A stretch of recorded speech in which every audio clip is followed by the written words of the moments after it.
You are watching The Morning Show on Fox with Dan Gresham.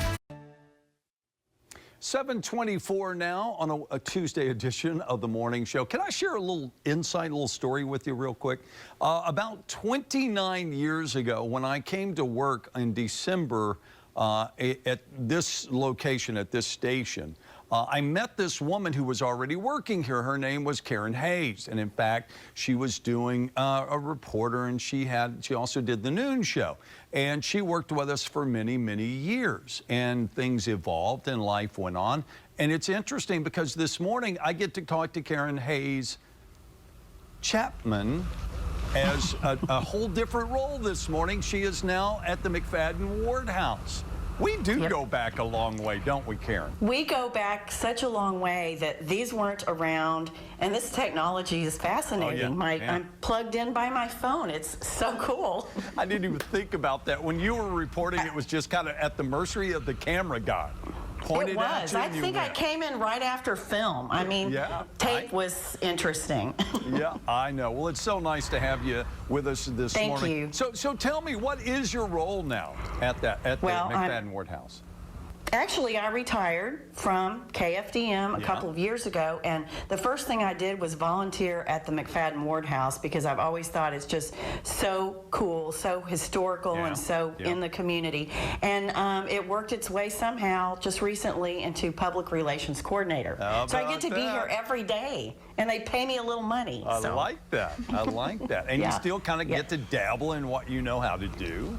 Dabble. If they need somebody to walk over and give a tour, I'm available because that's my favorite thing to do.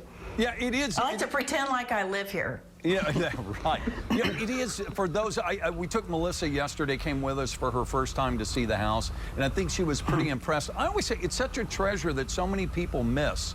It's right there in front of you, but if you don't go, you don't know at the McFaddin-Ward If you don't go, you don't know, and it is one of the hidden treasures of Beaumont, and I just would love to invite everybody to come, and it's not just because I work here, but right now is a wonderful time to visit because the house is filled with Christmas things, much like it may have been decorated when the McFaddins lived here.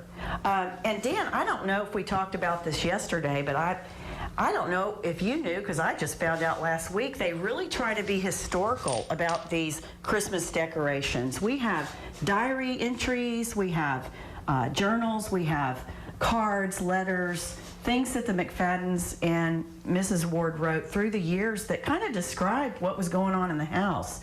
For instance, you know, we gave a dinner party, and I'm going to take you into the dining room because it's just so pretty, but Mamie may have written a letter to someone saying, and I use the such and such china, and we use the such and such plates. And our curator, Sam Dallio, really tries to be historically accurate about that. And I'm just impressed with that. It's beautiful. So, I mean, I'm just standing here looking at the lace tablecloth. I'm just like, wow. I mean, but for those who don't know, Karen, a little history. I mean, this was among, if not the richest family in Beaumont, right? It was, and the family, before they got the larger amounts of money, had money already because they had cattle and owned land, and they had the land that the Spindletop Gusher blew in on, and of course that made history for them and for the entire country. Right. So, yeah, that's when things really heated up, and we're just so fortunate that Mrs. McFaddin-Ward, Mamie, decided to make this a museum and share it with all of us before she passed away. So the date the house was completed was what? Spindletop comes in 1901. What, 1906, something like that? Yep, 1906. And actually, Mamie's parents, Ida and WPH, WPH had a sister, and she's actually the one who built the house first, she and her husband. And for whatever reason, we don't know, they traded with the McFaddins, and that's when Mamie and her two brothers and her parents all moved in 1906. And yep, it's beautiful. Here we are. Yeah, and we're gonna look at some of the other rooms, but again, Karen has taken us kind of into the dining room, but it's all decked out for Christmas, like Karen said. It is authentic to detail of what it would have probably been from It is. 1906 all the way through the last days of her life when she lived there. And Karen, we'll come back and talk some more. I think I stole some of our time, but I had to tell on Karen because, again, she's been a friend for a very long time. Friend of the station for 30 years now, working here in Knock on your Tuesday morning. You know what they say, right, about news people? Old news people never die. They just go into PR. We have a case in point this morning. Karen Chapman joins us. She spent years here with us at KFDM TV, part of our family. But now she is representing the McFaddin-Ward house.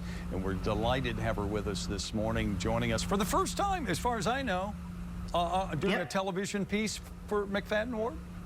Well, Absolutely, I think so, yes. I'm glad you're doing it on our show. This Dan, is where... what PR would you go into? When you, if you ever retire, what would you do? I would go and do the personal reduction business. PR would be the only PR. I have no idea. Well, we used to always joke that was the dark side, right? Oh, don't go to the dark side, but there's a lot of folks there. No, sales was the dark side. Well, you visited there too, so yeah. Yeah, I was there too, so. How long did you work at Channel 6, Karen, before you retired? Actually, with both stints, probably 28, 30 years, a long time. Yeah, it was my family. You were my family. Yeah, you were my we brother. are family. Yeah, we will be family forever, I guess. But it's good to see that's you. right. It's good to see you in your new role this morning, and you've gone to such a great place. It's one of my favorite places in town. I think they probably will tell you. I like coming over there. I think people are missing out on knowing their own history if they don't go to the McFaddin-Ward house and the carriage house. And I mean, we could go into all the details about the house itself. But this is moneyed Beaumont. I mean, there's no doubt about this.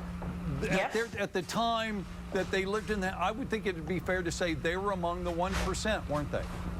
They were in the 1%, definitely. And I guess that's what makes part of what makes this place so special, because not everybody had stuff like this. Yeah. And as I mentioned earlier, the family and Mamie McFaddin in particular setting up the foundation has just been so giving to turn this into a museum and let us all have a look at it. Yeah, and thank goodness they preserved the house, because so many of the structures built at the same time with this same kind of detail were destroyed through the years.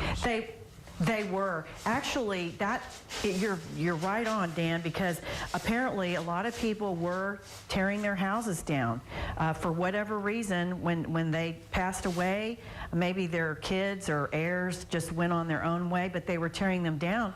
And Mamie McFaddin-Ward said, I don't want my home torn down. And I want to preserve it. I want to preserve this history and what my mom and I purchased and put into the house, and that's what she did. And of course, at Christmas time, we just go all out and decorate it, and we have some events like an open house. We have a free movie night coming up Thursday. It's a Wonderful Life, and we've got, I'm sorry, shameless plug. And then next week we have or Saturday we have an open house, and then the next week we have an eggnog evening, and everybody's welcome. Wow, you come in, you can look at the house. Yeah. And you know what else? You know what else I would add to it, Karen? You know, if you're one of those people out there that you love watching like HGTV, you're into like Fixer Upper or you know, the flip shows. You want to see craftsmanship. You want to see the way it was done the old way. I mean, it's the woodwork in this house. The detail. It's amazing. Is just astounding. And you know, we're still learning things about. In fact, where Kevin is pointing up there, one of those fell off the wall one day. This was before I got here, but in doing that, unfortunately, didn't fall on anything or break anything. But we were able to see what it's made of, and don't ask me, but what it's made of and what's on the inside of it, because we're not going to go chop it off. But I mean, we're learning something about this house every day. They're still cataloging everything because it's a museum, and everything has a little number in its catalog. Your son worked here. He did that. Zach did that. Yeah, and so again, I want to remind folks that it's open to the public. You can come to. I have to call ahead. What are the hours?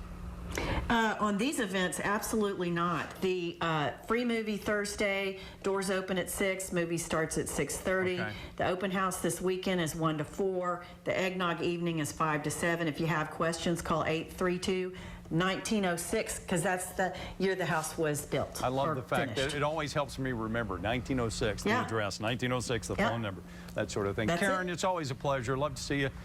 Congratulations on the new job. We look forward to talking to you Thanks. in the future. You bet. Karen Chapman, again, over at the McFaddin-Ward house. It is 28 past the hour of 8 o'clock.